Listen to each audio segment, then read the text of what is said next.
Every week, the Payne family cuts straight to the real financial story. The one question, Bob, everyone's asking is, are we in an artificial intelligence bubble? You've been through boom and bust. What do you think? No hype, no myths. Just what actually matters to your money. Does feel very similar to what we experienced in the 90s. Where are we, though? Are we in 1995, 1997, 1999? Listen to the Pain Points of Wealth on the Red Apple Podcast Network. Sunday morning. With us today is Congresswoman Nicole Malliotakis, the only Congresswoman Republican in New York City, and, well, she's under attack. Well, Congresswoman Malliotakis, what the heck is going on? Well, thank you for having me on, John. And first, I want to say that I saw your movie, Marty Supreme, last week, and it was a great movie, and I was very proud of you. You had many lines in the film, and so you did a good job, Axios. And with that said, I wanted to give everyone an update because this week we were in court fighting to defend the district lines of my district, New York's 11th district, which encompasses Staten Island and southern Brooklyn. Now, when we last spoke, I highlighted how a Democrat law firm has sued to try to change the makeup of the lines, claiming that somehow the district map disenfranchises minorities. Now, this is ludicrous for multiple reasons. One, I'm the first minority to actually represent this district in Washington as a half Hispanic woman. And number two, their remedy, what they're proposing to the court, is to actually put Staten Island with southern Manhattan, lower Manhattan, in an attempt to pack the district with more white liberals. They're not even looking to add minorities to the district. And so we're fighting this in court, John. It is a frivolous lawsuit. They're citing a state law that doesn't even apply to legislative and congressional districts.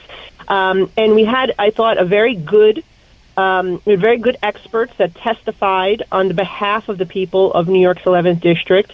And we will await the judge's opinion here. There's still some more paperwork that needs to be submitted. But I'm hopeful that at the end of the day we will prevail because this is a clear attempt by a high-powered Washington law firm to tilt the scale, to give the Democratic Party an advantage in this year's election. Because remember, this is a competitive district. It's the only competitive district in the city of New York. And I won this district. And you're the only Republican. You're the only Republican. How many Congress people are there in the city of New York? There's 11. So out of 11, you're only the only one. What do they want? They want zero?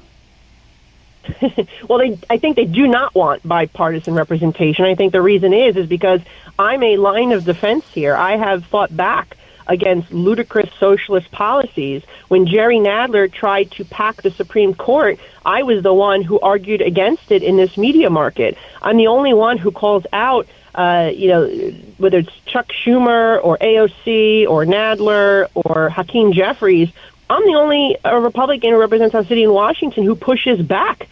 I've also helped successfully with my local colleagues on Staten Island to successfully sue to stop non-citizen voting in our city. You know, we're the only line of defense, and at the end of the day, they don't want to be held accountable, and they're looking to silence the voice. Vito Fossella, is that correct? Me, Vito. It was me, Vito, Joe Borelli, David Carr. It was an effort among that really started in Staten Island, but we also got, I think, bipartisan support for this lawsuit across the city to stop, and we did successfully stop non-citizen voting. But if we don't, have a line of defense here, it's going to be problematic, particularly with this mayor that we have now.